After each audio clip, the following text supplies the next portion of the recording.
Imaginatu zelan egiten duten biharrak.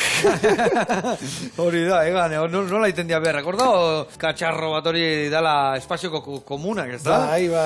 Nola erabiltza hori? Zuk probak iten aizen erabili berrituzu olakoak eba, Nik ez dut erabiltzen, baina bai, olako katxarroak erabiltzen dira, esate baterako dutxa ezin dute hartu, guk hartzen ditugun bezala dutxak, beraiek horren ordez, imaginatu, ura joango zen leku guztietara, orduan, toallita batzuk erabiltzen dute dutxatzeko. Umientzako toallitak erabiltzen dian bezalakoak, edo lako historik. Bai. Bueno, ia esan dutxanakin da jakillanakin, bueno, azten hau zehatzen, baina nik, hor esan deken komun horrekin, pixka zehatzen egin nago, atzea gueltatzen egin nago, zein de katxarroa, hau? Hori da katxarroa. Hauen la, Marta, a ver, nola siak, a ver, esplikatu ya kondo... Hemen ze pixain berdek? Hau da mutilena. Por cierto, zure taldeko Joseanek ekarri du, dauka hor museo bat. Vale, haupa Josean. Sovietarrena, hori izango zen... Txixalekua, pentsatzeak. Eta bestea, kakalekua. Hemen geldituko zen solidoa, eta meti joango ziren likidoak. Por cierto... Segunetan igual ez dibali hone, no?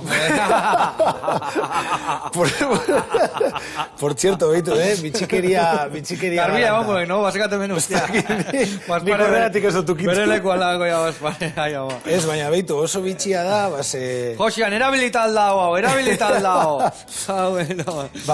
Astronautek filtratzen dute beraien txisa, eta edaten dute beraien txisa. Eta izerdia bebai. Eta hori ez da txarrena, ez dute beraien hartzen, baizik eta talde guztiarena. Bai, makina berezi batzuk daude, txisa filtratzeko, izerdia filtratzeko, eta hori da hartzen duten ura. Adibidez, area jutean espazion txillak, ez daka zulorikan gauzak botatzeko, ez sartzeko, barrukoa ibili berdu buelta gabeti. Birziklatu behar da ura... Une oro. Bai, ura oso gutxi dago, oso gutxi eroan alda. Beraz, imaginatu, adibidez, Martera joateko 3 urtez, birziklatu behar dute.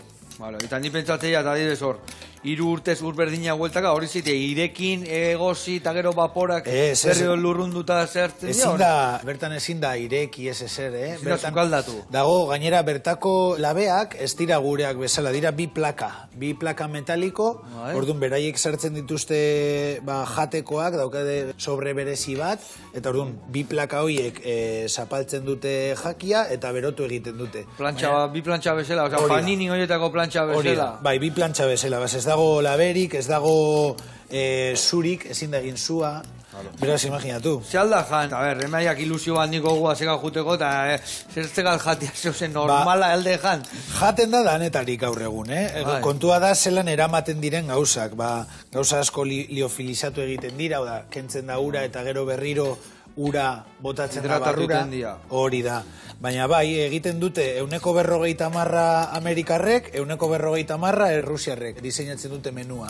Eta gero astronauta eta kosmonauta bakoitzak erabaki dezake zer eraman gora. Eta hartzen dute beraien gauza favoritoak. Bikain. Eta guain esan dekela Amerikarak eta Errusiarak eta zitik Euskaldun batek hortartian. Adibidez Euskaldunak ebai hor gitxaude punta-punta, no? Hau beti izan deke Errusiar eta Amerikanen historia edo... Bai, Errusiarrak eta Amerikarrak beti ibili dira hor goian, baina jende gutxik daki, baina guke astronauta Euskaldun bat izan genuen ere bai. Esan, Europako espazio agentzian, Biarritzeko gizon bat, espaziora joan zen 2 biderrez, gainera. Bai. Onna.